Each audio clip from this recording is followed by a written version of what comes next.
The views and opinions expressed in this broadcast do not necessarily reflect or represent the views and opinions of WBGR Network.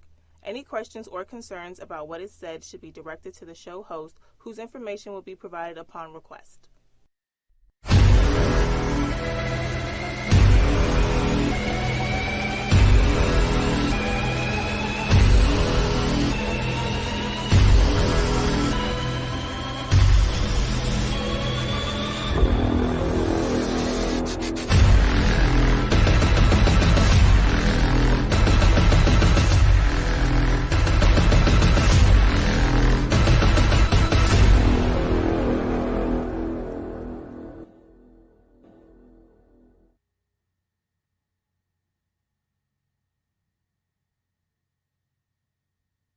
Good morning, ladies and gentlemen. This is your boy Shane Hector from No BS, No Holds Barred Sports Talk Show on this early Saturday morning.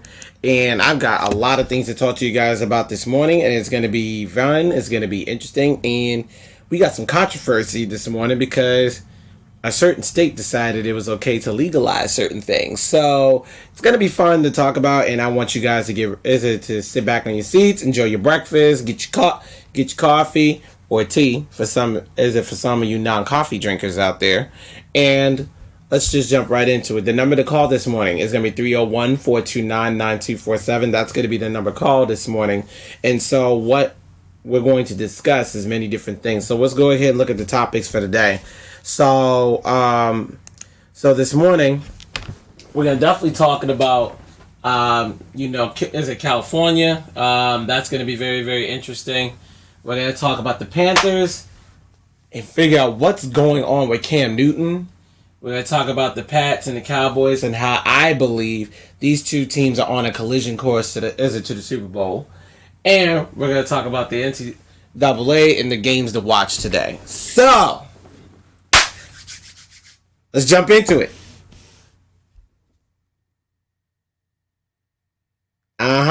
It's going to get real. NCAA.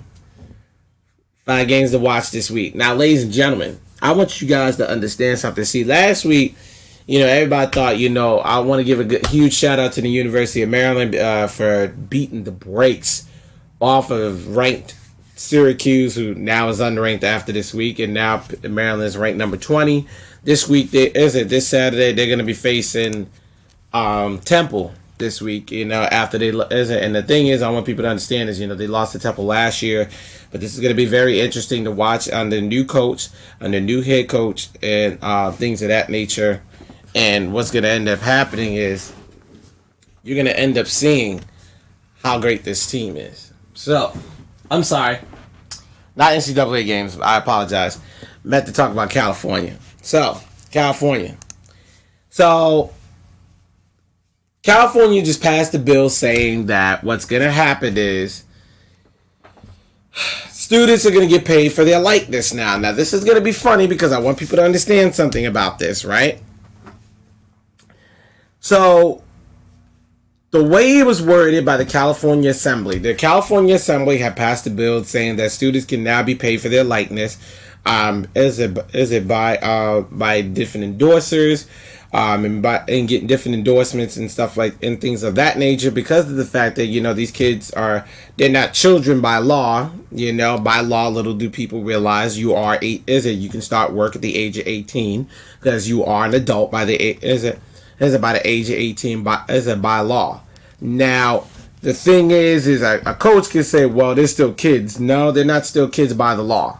You can't call them kids just because it's convenient for your argument. I mean, that's just what it comes down to. So, again, the number to call is 301-429-9247. That's going to be the number to call. That's the first thing. Now, the NCAA has sent a message. So, I want you guys to bear with me now because I thought this was hilarious.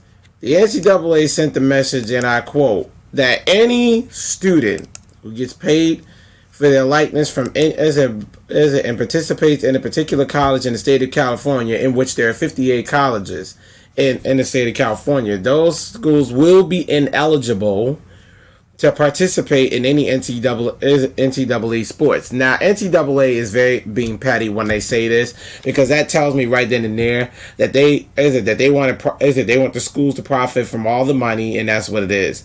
They also go on to say that these same schools are providing an unfair recruiting advantage and unfair advantage for all athletes across the board in the United States, and therefore this is why this is happening. Well, I hate to say this. Everybody who knows California, understands the state of California, they always do something groundbreaking, and I feel like this is a groundbreaking law that they're passing. The reason why that is because what's going to happen is now there will be other states who will start to follow suit, because if you had not noticed about California, they legalized medical marijuana, and next thing you know, medical marijuana is starting to be legalized everywhere. And then they started legalizing recreational marijuana, and then therefore now a lot of states are starting to go that way, or at least decriminalize it. So there's that. So the thing is, this is nothing uncommon to the state of California. This is nothing uncommon. This is nothing new. And I want people to understand that this is a very serious issue, because this issue has been going on for years on end. You know, Nick Saban had said a long time ago that it doesn't make sense on how students are not being paid when the universities are profiting off of the backs of these athletes. And I mean profiting huge. Okay? And they're profiting very, very huge. And they're profiting very, very huge, because the truth is when you look at the state of the NCAA, these students, they play college football or they play college basketball, and then next thing you know, they don't end up in the NBA, or they don't end up in the NFL or Major League Baseball or any of those those professional sports. And what's even more sad about it is they end up in a situation where they're unable to, shake the fame, or not even just shake the fame, but they don't even get to make any money while in college.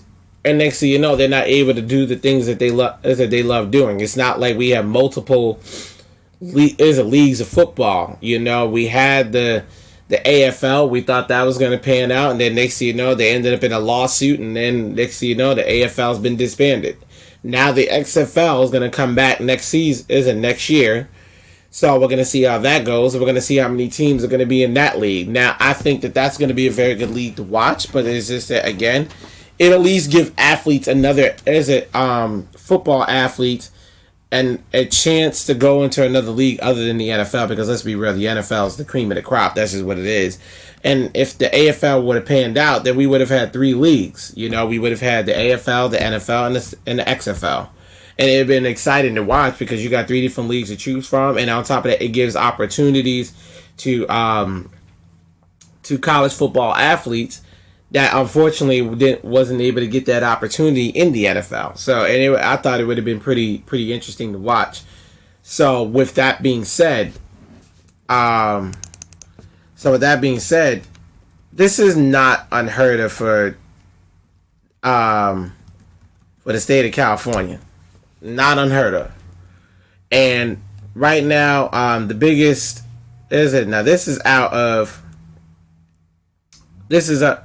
This right here is from the LA Times. The NCAA is going to protest that California be allowed college athletes to profit from their own likeness. And the truth is this is what's really upsetting about the NCAA. Since you don't want the kids to profit from their own likeness, which does not make sense to me, because if you can become a rapper, a singer, or an actor at the age of 18 or even younger, then the truth is by law, nobody can profit from your likeness anyway. So I don't understand what the issue is, because now it becomes a legal issue. Because now the issue comes down to is, if that's the case, then you're telling me that The school could profit from my likeness, but I can't profit from my own likeness. That doesn't make sense. So I think the NCAA's got their priorities mixed up, and they've got some. They got some issues to work out. Now, this is out of the LA Times. Now, I want people to understand this. This is out of the LA Times. So, so it's unfair to a lot of these athletes that they are not able to do. They're not able to make any money from who they are, what they do, and also, and also be able to go on with their lives with at least some type of money. Because the truth is when you're 18 to 22 years old, you don't have a lot of money. You don't. That's just the reality. That's just the facts. And I don't argue with the facts. Okay? I want people to understand that. Okay? So, like I always say, if this was like, any other state or something like that, I'd be having a different conversation with you guys. But the truth is it's unfair, like how all these teams, especially in college football, because I want you to think about it. There's 128 schools in Division I. In Division I football. In Division I basketball, there's a lot more than that. Okay, there's a little over 150, 160 schools in Division I basketball. So what's unfair is, like, when you got kids like Zion Williamson, he's a perfect example for this kind of case. Okay, he's a perfect example for this kind of case. You saw what happened at Duke. This kid was a straight up dog. He straight up balled out. He ended up being the number one pick in the NBA draft and goes to the New Orleans Pelicans. The problem is, everybody was getting mad because they wondered if Nike had tampered with him and blah, blah, blah. And they wanted to say that, that he was profiting from them. And I'm like, this is the issue with the NCAA. You need to sit down.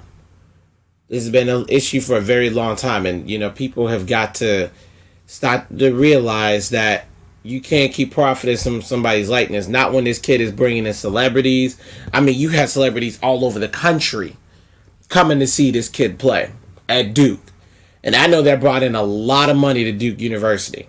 They brought in a lot of money. The money it was up in the millions of how much money this brought into the University of Duke. So with that being said, this bill, it's going to be controversial, but it's also groundbreaking. And once states start following suit, the NCAA just won't have a choice. Because then I hate to say is, if, let's just say, for the sake of the argument, all 50 states decided to today all say, you know what, students can profit from their own likeness. What is the NCAA going to do then? Oh, well, I guess we're going to just cut, just not have college sports anymore. Yeah, good luck with that. Because then what the states are going to do is they're going to be like, well, we're just going to pass bills in order to stop you from doing your crap. It is what it is. There's nothing anybody can do about it. But this is groundbreaking. Hats off to California for starting something groundbreaking. Because it's been a very controversial debate for a very, very long time. But now, as of right now, of course, the state of California is going to have an unfair recruiting advantage. They are. But that's kind of the point, what a lot of people don't realize is you got to start somewhere and somebody's got to do something. So there's that. Okay, folks, real quick, I'm going to take a quick commercial break. When I come back, I got some more things to talk to you guys about. So don't go anywhere on the No BS Show.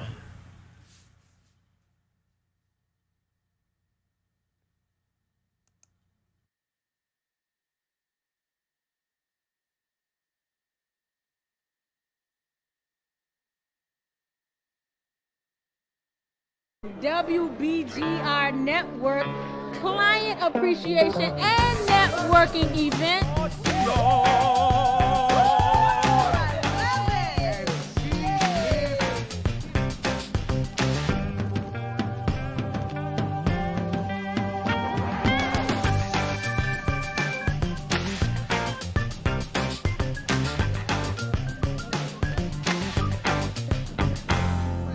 have you gotten out of this Appreciation Day today?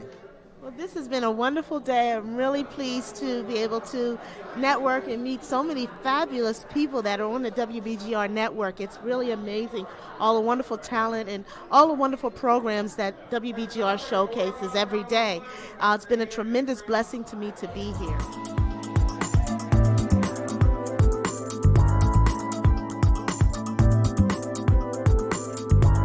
Look at the bright white canvas that's sitting in front of me that's blank, and I get frustrated because I can't think of any images to make.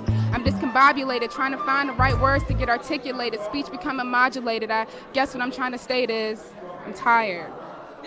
This is the moment where you do the little snaps on there, because this needs all this. I wish I could make my toes snap.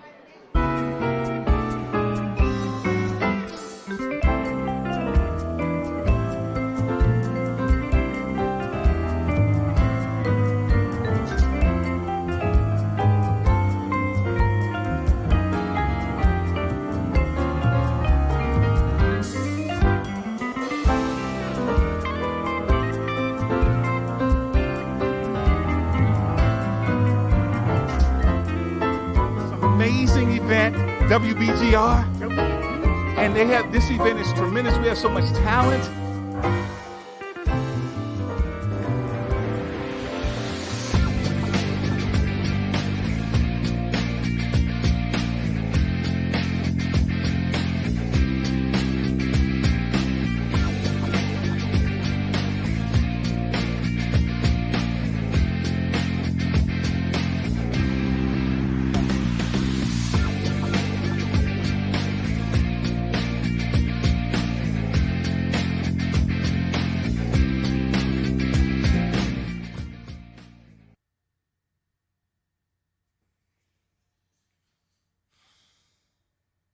And I'm back, ladies and gentlemen.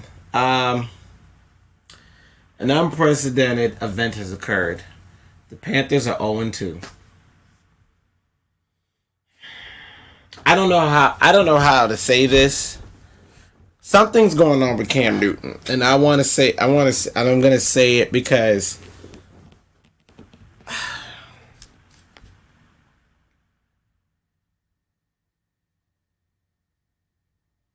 I really feel for him right now. I think that he's hurt and he's not saying it. I think he wants to keep playing, and it's like, dude, if you're hurt, I think you need to say something. You're 0-2.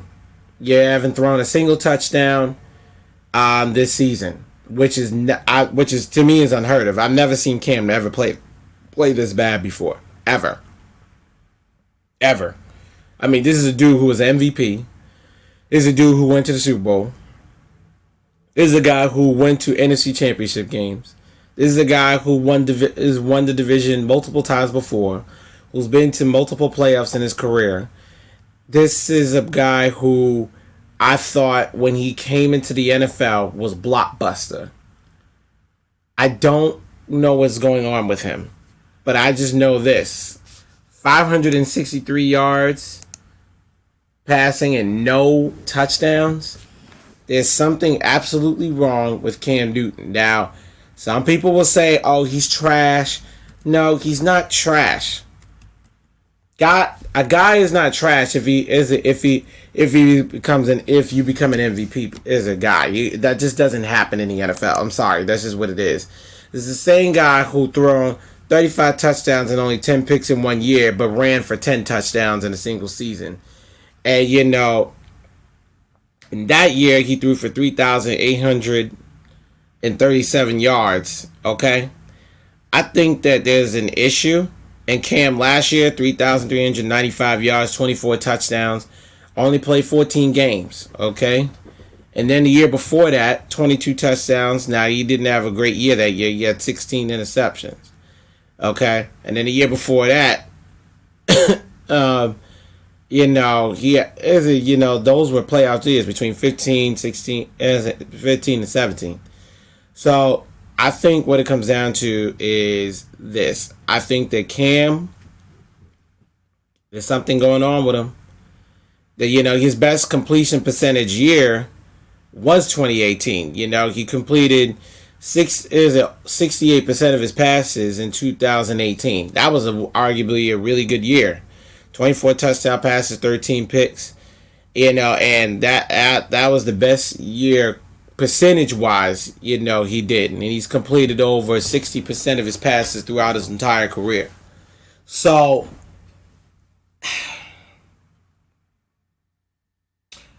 I'm going to say that to say this.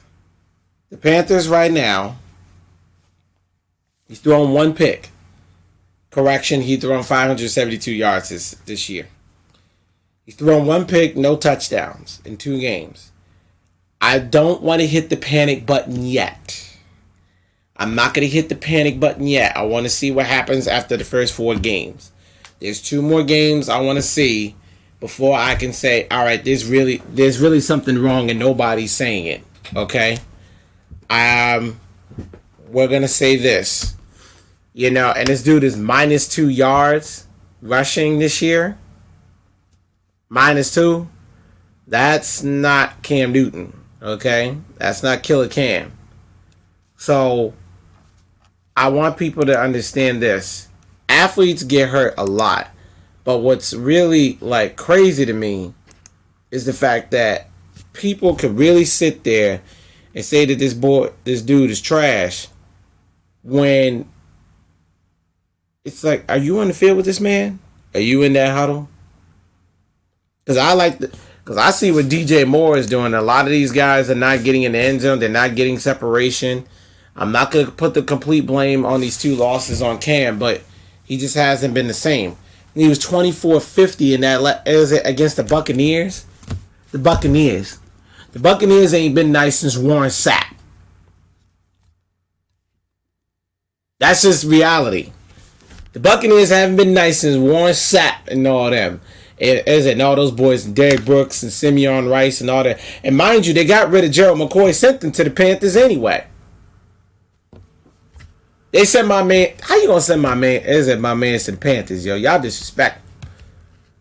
And Bruce Arians, hats off to him. I think he's a great coach.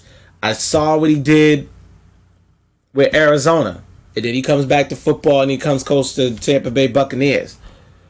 My only concern is, I like what he's doing with Jameis Winston, because Jameis Winston, he been quiet all season. These past couple of seasons, because I thought for sure this dude wasn't going to do nothing.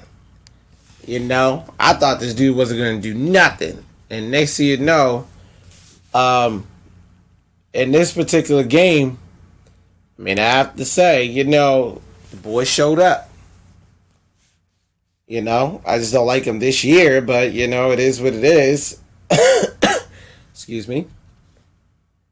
Now, his first, he got destroyed by the 49ers because he went 20 of 36, only 194 yards, a touchdown pass, and 3 picks, and he was sacked 3 times.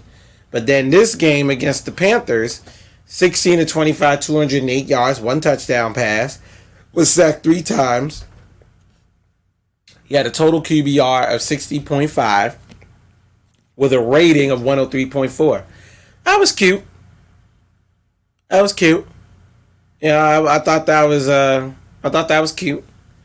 But let's say this, right now Tampa Bay's 1-1. They're number 2 in their division in the NFC South, and of course the Saints are number 1. Did anybody have any doubts there? So with that being said, I think the Panthers are not in trouble yet, because I like what Christian McCaffrey did. Christian McCaffrey had a lot of yards in these first couple of games, and I love the way he played, because Christian McCaffrey, I've always said to people, he's no different than his father. He's just a running back version, because his father, everybody knows, was Ed McCaffrey. He used to play for the Broncos as a wide receiver. And Christian, he's shown that he can play in this league, and on top of that, he can carry the load. That's one thing you got to give to the kid, and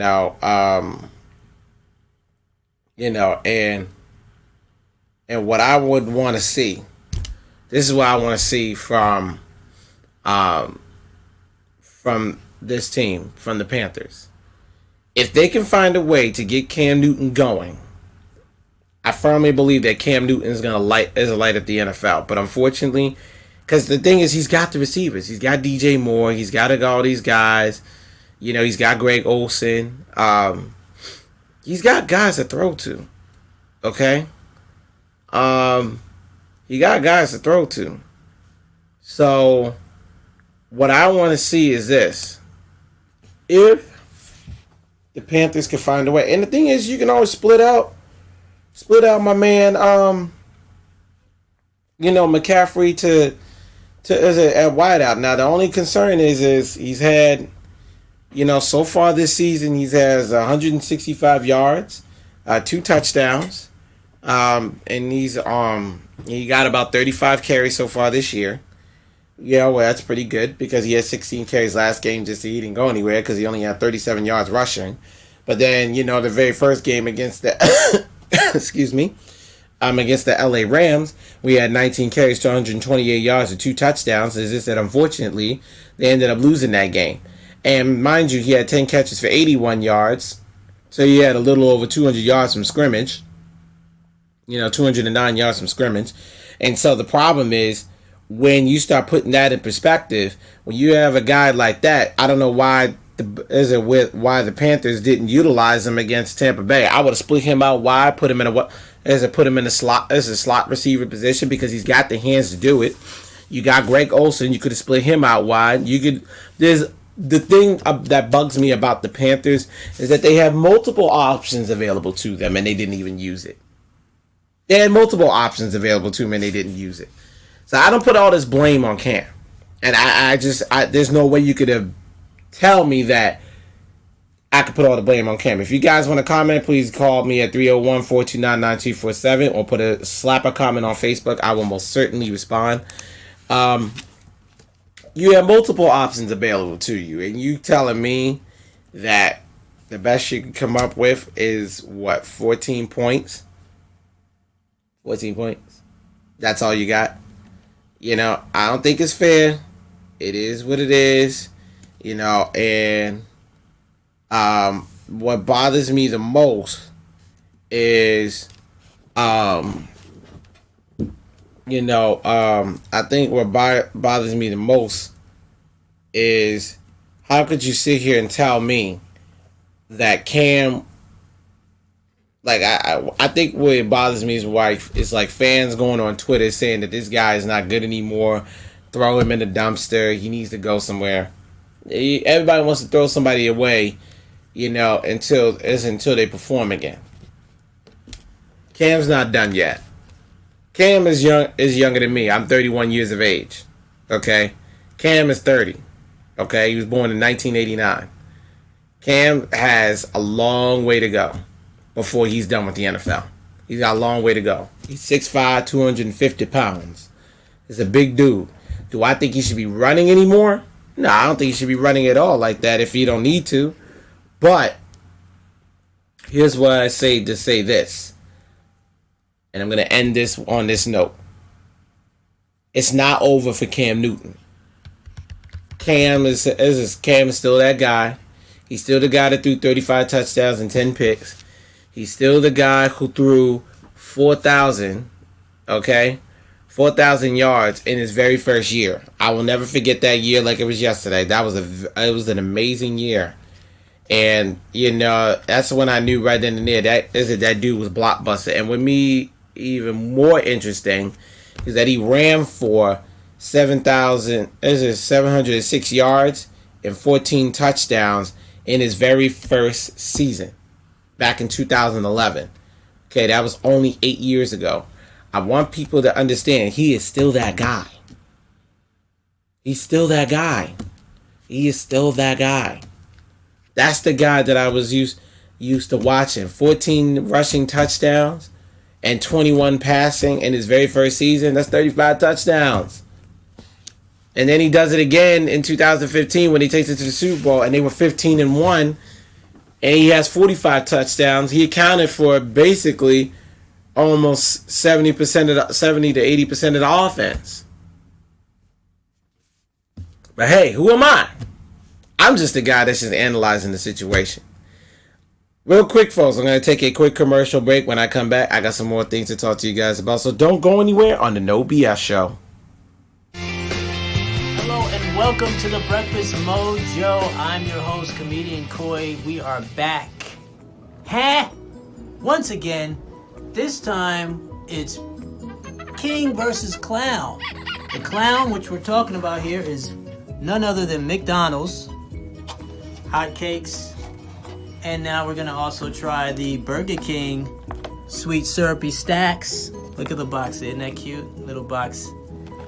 All right, so we're going to try and see which is going to be the preferred pancakes, McDonald's or BK, Burger King. Yeah, so it's nice and hot. So let's see what happens here, folks. Let's see what I'm going to give a review. So they come with 3 stacks, as you can see. 3. Oh, look at the syrup just oozing.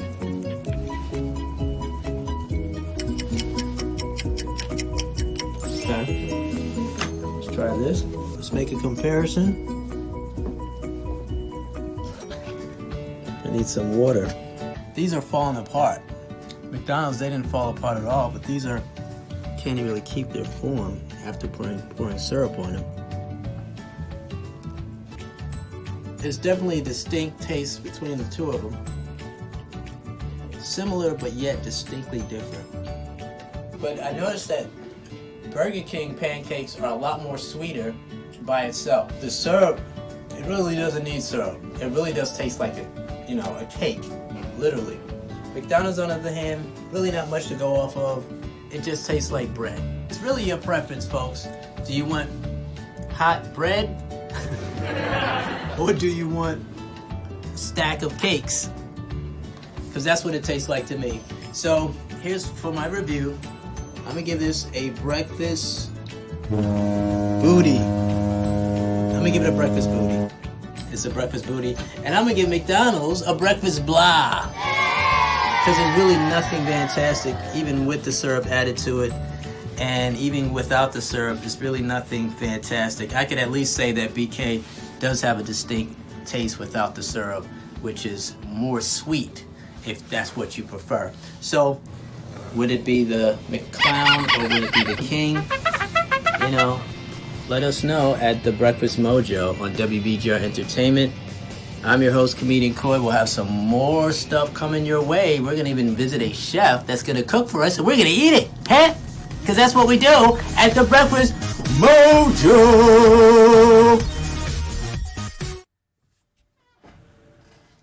And I'm back, ladies and gentlemen. Ladies and gentlemen, everybody's going to call me crazy.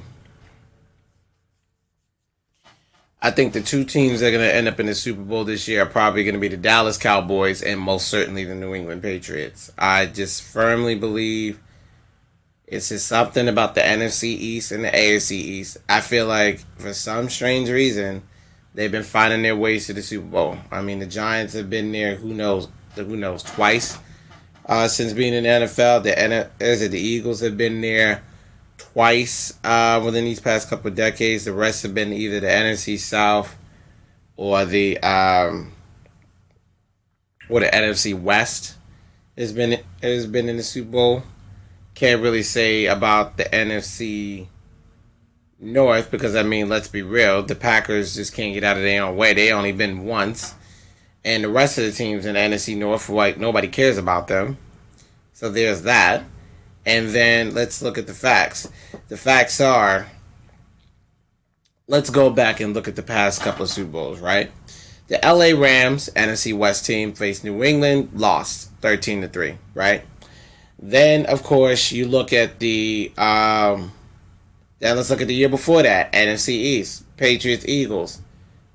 Eagles end up winning the Super Bowl just because the Patriots got stupid.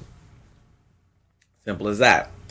Then the year before that, the NFC South, again.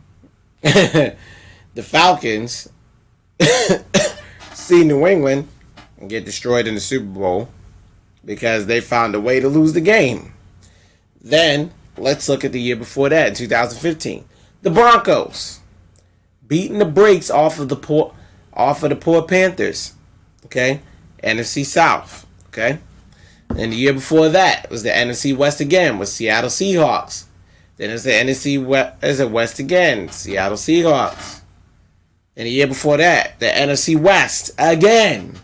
The 49ers when they saw the Baltimore Ravens. And the AFC North. Okay? Then, the year before that, 2011, NFC East. Gotta love those New York Giants. Okay?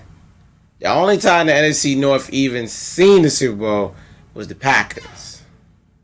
I don't nobody care about the Packers. That's life though. Okay? So, I'm going to say that to say this.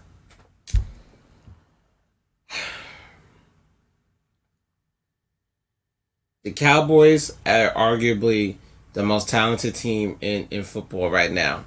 I'm not going to let that first game fool me, though. That's the one thing I won't do. I'm not going to let that first game fool me. Because here's the truth. The truth is with that first game, I get it. The Giants are the Giants. Eli Manning does not look like Eli Manning. He's got bums. Sterling Shepard's a bum. Okay, he's a bum. Okay, his hands is okay. Honestly, their best offensive weapons are honestly Evan Ingram. I love their tight end, Evan Ingram. I think he's a really good tight end. And then I like my man Saquon Barkley. Saquon Barkley's a decent dude. But they definitely need better receivers because I'm sorry, like Sterling Shepard ain't gonna cut it. Sterling Shepard ain't gonna cut it. That's just the facts. I don't argue with the facts. Then let's also look at the fact that the rest of the NFC East is just not better than the Cowboys because let's be real, the Dak Prescott right now, you got Randall Cobb, you've got Amari Cooper, you've got Jason Witten, you've got Gallup, you've got 3 receivers that he could throw to all day. That's why I think that this Cowboys team is going to be a team to watch. And then you end up with Zeke in the backfield. Zeke is back. He's got his money. He's happy. He's ready to take on the load. He wants the ball in his hands. And I love this because now, he's happy. He wants to play. He wants to play for the money that he earned. So that's a good thing. And I have to say that's a good problem to have because see, now that you paid him, now you got a guy who's eager to get on that field and really try to go get this ring. That's a good thing. So for Cowboys fans, be happy. He got paid. Now you just got to perform. Simple as that. That's just what it is. We got to see the results. So with that being said, Dak Prescott, he did make an argument on Sunday though. He thrown for 405 yards. Now of course I think my grandmother could throw for 405 yards against that defense because that defense was god awful. Let's be real. The Jackrabbit, I don't know where he at. The Olivier Vernon gone. He went to the Browns and you saw what happened to them on Sunday. And then on top of that, let's just be honest about it. The truth of the matter is nobody can sit here and tell me that the Dallas Cowboys are not stacked at every level. I love the performance of what they did. Of course, I want to see what happens next game. Okay? I want to see what happens next game. Because the truth is, let's be real now. Let's be honest with each other. That was just the New York Giants. It ain't like they played somebody that was good and they was like formidable or something like that. Now, the most convincing win was definitely the New England Patriots. Everybody thought, oh, New England's playing the Steelers. It's going to be a good game. I said to people, I'm like, they're playing New England in New England.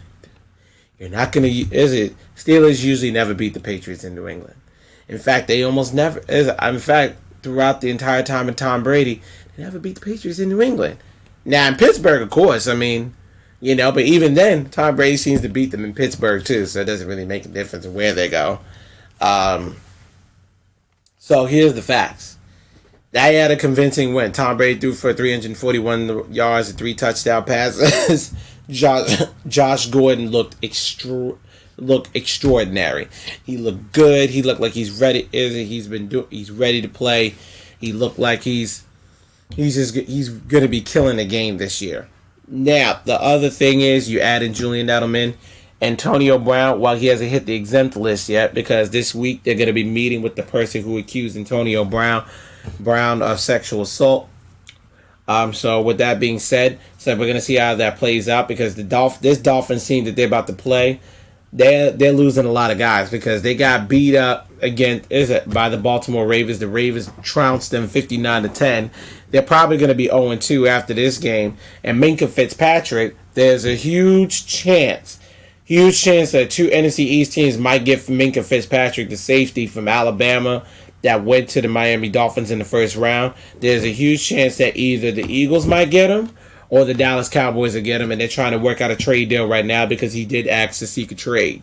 So, with that being said, if I had to choose which team for Minkah Fitzpatrick to go to, I would most certainly choose the Dallas Cowboys because let's be honest, they ain't got no safeties. They just don't. They ain't got no safeties. And I'll put Minkah Fitzpatrick right over there. And the truth is, when you added Minkah Fitzpatrick to that mix along with Byron Jones, that's going to be a nasty secondary to throw against. It's going to be a nasty secondary to throw against. And then not to mention you got Jalen Smith. Jalen Smith went to work. He went to work, okay? And you added DeMarcus Lawrence. Now, DeMarcus Lawrence is under fire right now because he snubbed that child who was a Giants fan. I mean, after saying to the little kid, you got the wrong, got to get the right jersey on, and I know he's been getting trolled all week for it, and I get it. He was a Giants fan coming up to a Dallas Cowboys player. I get it from his perspective, but at the same time, he's a little kid. Kids don't know no better. And then it's like, come on now. If he was an adult, I'd be like, all right, that guy just needs to understand, you can't do things like that. But he's a little kid. He don't know no better. He's wanted an autograph.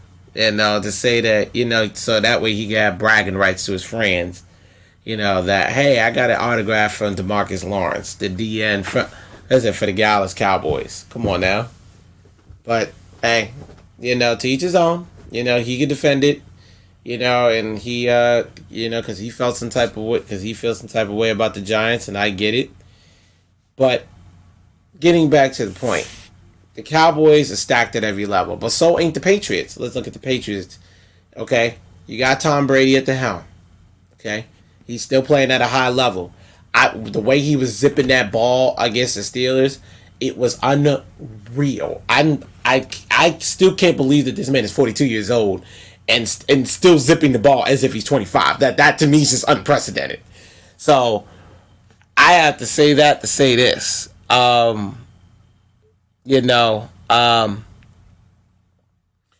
think what's really, really interesting is the fact that, you've got this man who, let's be honest for a second, right? Here's what's really interesting is you got a man who's got Josh Gordon, Julian Edelman, and Antonio Brown. And then, they don't have no tight ends. Now, they just released Lance Kendricks, right? So they can make room for Antonio Brown. I think they're going to go pretty much wideouts all year because I don't think they're going to really use tight ends. Now, Gronk said that there's a huge chance that he'll come back week 14. Which, let's just be honest for a second. If that's going to be the case, it's like, dude, you might as well just come back now. But he slimmed down a lot. And I think that he was more worried about his injuries more than anything because he played hurt a lot. And, he's not the same guy anymore. So here's the situation. He comes back. We'll see what kind of football shape he'll be in because, he was a big dude. He was 6'6", 265 pounds. That's a big tight end, okay? Okay, so let's just be real. Then let's look at the facts. They traded Demaryius Thomas to the Jets. They got some trade value. They got a 6th-round pick out of the deal in 2021. That's a good deal. Because there's really nothing much you can really do with Demaryius Thomas because you got too many receivers to pay. Because let's just be honest. You've got Josh Gordon. N'Keal Harry's probably going to come back sometime this year. Okay, he's got a designated to return for being on IR. Then you got Antonio Brown. Then you got Julian Edelman. Then you add in Philip Dorsett, and then you add in Jacoby Myers. You've already got 6 receivers. And you can change those receivers out all the time. So they got a lot of different options available to them. Then you've got 3 running backs. Okay? You got Sonny Michel, James White, Damian Harris. Damian Harris went to Alabama for everybody who does not remember him. You add in that mix. So you've got 3 guys. You got plenty of running backs. You got James Devlin at fullback. Okay? You got a really good offensive line. Isaiah Wynn has shown why he was the first round pick for the New England Patriots, even though he was hurt his first year. I firmly believe this dude is going to be a dog for years to come. Okay? Then let's look at the defense, okay? Since the fact that, the Patriots offense is already stacked. Defensively, they don't really have many good pass rushers, right? But they got my man Dietrich Wise. I like the way he's been playing on that D-line. They got Danny Shelton and all those guys. And then, so they got some big D linemen. Linebackers, though, it's unfair. And Landon Roberts, Dante Hightower, Jamie Collins standing at a 6'3", 250 pounds. Okay? Then you got Kyle Van Noy that's about to come back. This defense is probably going to be probably the best defense we've seen in football in years. Then you add in Stephon Gilmore, Devin McCourty, Jason McCourty, okay? Patrick Chung. Also, you got to add in Deron Harmon, who's another safety that for some strange reason he finds a way to get picks. And then you add in my man J.C. Jackson, the second round pick out of University of Maryland. Okay? I have to talk about these guys. That secondary is lit. There's a lot of guys. And mind you, with J.C. Jackson, this is what people don't even remember about him last year. Even though he didn't win Defensive Rookie of the Year, J.C. Jackson led the Patriots in interceptions last year. He had 3. He led the team in picks. Stephon Gilmore, even though he was rated the top cornerback in the NFL, he only had 1 less pick than he did, but still, nonetheless, he did not lead the team in interceptions. J.C. Jackson did. That tells me that everybody tried to pick on him, and it didn't work out. Did not work out. And he also had a little over 10 passes defense. So there's that. So they wasn't going to try him too much. But hey, these 2 teams are my picks for the Super Bowl this year. I feel like they're on a collision course. And if the Cowboys make it there and the Patriots make it there, it's going to be a fun Super Bowl to watch because there's going to be a lot of offense and there's going to be a lot of plays to be made in this Super Bowl. So it's going to be very, very exciting to watch. I can't wait, but I don't know if the Patriots are going to get there, so I'm not going to jinx them. And it's the same thing with the Cowboys. I'm not going to jinx them because we don't know if they're going to get there yet. It's only the first game. We got 15 games to go. Simple as that. Now, in the interest of time, folks, I'm going to take a small commercial break. It won't be that long. And then I'm going to come back and we're going to end this. We're going to end this day on some other stuff. So don't go anywhere. No DS show. Hello and welcome back to another Breakfast Mojo. I'm your host, Comedian Coy, and we're about to eat some breakfast. So come on, follow me. It's already set up. This is what I heard, so I have no idea what's expected. All I know is it's breakfast food, so let's see what it is. I have no idea what it is, folks. No idea. No idea. Here we go. Oh, wow, look at this. Legends. Okay. They got the thing all set up here. It's chicken and grill. So we're gonna see what the chicken is right now on the Breakfast Mojo. What do we have here? Chicken. And what else do we have here? Okay, waffles. Okay. So the chicken kind of threw me off because I'm like, it's breakfast. Hello, this is a Breakfast Mojo. Chicken and waffles. Got my syrup here. Should have been blindfolded when I was doing this breakfast. but let's see what it's like here. Wow, looks good. It cuts easily. Got a little white powder on it. Some butter. Okay, here we go. All right, let's see what it's looking like. At least you could have had the fork and the knife match each other. You know what I'm saying? But it's okay. Let's see what it's like here. Here we go. Not bad at all. Not bad at all. Let's see what the chicken is like here. Got, some of y'all are saying, why don't you just pick it up and eat the thing? You know what I'm saying? Okay, here we go. So we got the...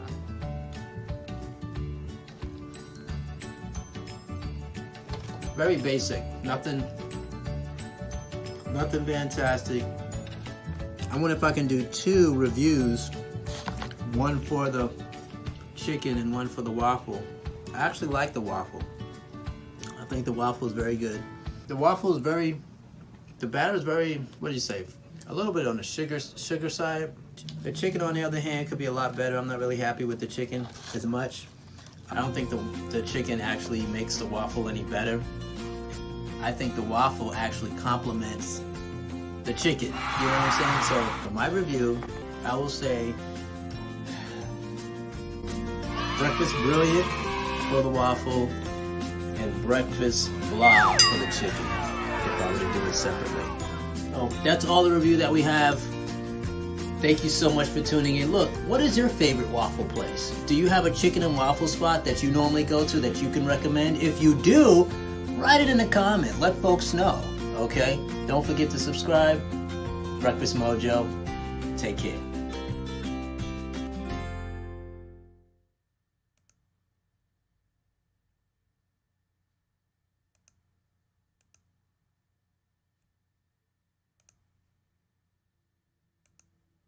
And I'm back, ladies and gentlemen. Ladies and gentlemen, let's just be real for a second. We got some games to talk about, and then the show's over.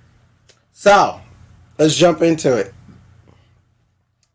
The top NCAA games to watch today, and I'm going to just tell you right now on this nice little Saturday morning to watch. Start with the first one. This first one is going to be interesting. I know everybody going to call me crazy for this one. So first game we're going to talk about, let's go ahead and move to that slide, is,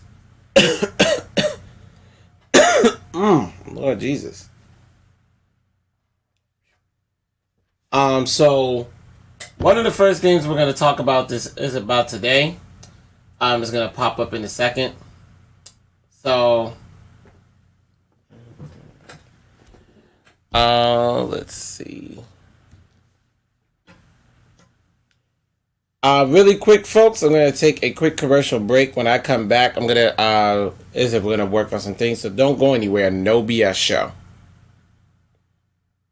Hello and welcome to the Breakfast Mojo. I'm your host, Comedian Koi. We are back. Once again, this time it's King versus Clown. The clown, which we're talking about here, is none other than McDonald's hotcakes, and now we're gonna also try the Burger King sweet syrupy stacks. Look at the box, isn't that cute? Little box. All right, so we're gonna try and see which is going to be the preferred pancakes, McDonald's or BK, Burger King. So it's nice and hot, so let's see what happens here, folks. Let's see what I'm gonna give a review. And I'm back, ladies and gentlemen. All right, so we're gonna talk about Maryland and Temple real quick. So Maryland under Mike Locksley, they went to work last week. They had their way with Syracuse. I mean, pretty much. I mean, they just figured out. Well, Davis is like, it's Syracuse. We could beat these boys, and they destroyed them by 60+ points. And and then even in the game before that, they destroyed Howard by a huge margin. It was ridiculous. I mean, they scored 142 points in two games. And they only gave up 20 points in 2 games. That means they're literally giving up only 10 points a game. Okay? That means that the defense is playing the way they're supposed to be playing. This week they got Temple. Now Temple gave them some problems last year, and it was unfortunate. So we're gonna see how that goes this year. This is gonna be a game to watch because Maryland is ranked number 20. Josh Jackson and all those boys show that this is what they do. This is how they're gonna play football because clearly after Kasim Hill, I'm sorry, nobody cares about Kasim Hill anymore. That dude went somewhere. You know, all I know is that he found his way south. We know that. So that's the end of Kasim Hill. We won't see him for a while. He went to, and mind you, he's local to the DMV. He went to St. John's College High School, right here in the DMV. What's sad is you know you're thinking to yourself like, okay, so what is Maryland gonna do next? But that team, with Anthony McFarland and the running backs they got, they performed very well on Sunday. They threw, Josh made some good plays, although he threw an interception that didn't cost them, but it was just like a little silly mistake. But it is what it is. He didn't see the DB underneath. Sometimes it's just luck of the draw. So now what's gonna end up happening is we'll see how this works out, and I'm pretty sure Maryland's gonna win. So I'm picking Maryland to win this game. Next game. The next game we're going to look at right here is Roll Tide. Roll Tide roll. South Carolina versus Alabama Crimson Tide. I got St. Nick isn't winning this one, but I firmly believe the Gamecocks are going to give them some problems because it is an SEC game. But it's just that I have to go with the Tide on this one because nobody's going to really stop that kid who's that quarterback to us. So have fun with that. So now we're going to scroll to the next one. I definitely have to, go to the Tide in this one. So next game. This one is probably going to be one of the best games we watched this week. So Stanford Cardinals, now, they didn't exactly have fun their first game, but I definitely liked them against the University of Central Florida. Now, Central Florida is undefeated. They've always been a good football team. My only concern with the Central Florida Knights is now you're playing somebody completely out of your division and you're playing the Pac-12. Now, I don't consider a team in the Pac-12 a bum unless they're going up against the Big Ten, the Big 12, or the SEC. Those are only three divisions because I firmly believe the Pac-12 can definitely beat like those ACC schools. I'm sorry, like nobody really cares about the ACC unless your name is Clemson, or Florida State for that matter. But that's just what it is. And so the Cardinals didn't exactly have a good game last game. And, like I said, it's only week 1. So we're going to see what happens. But I firmly believe the Central Florida Knights, they'll pull this one out. They'll probably go undefeated in this game.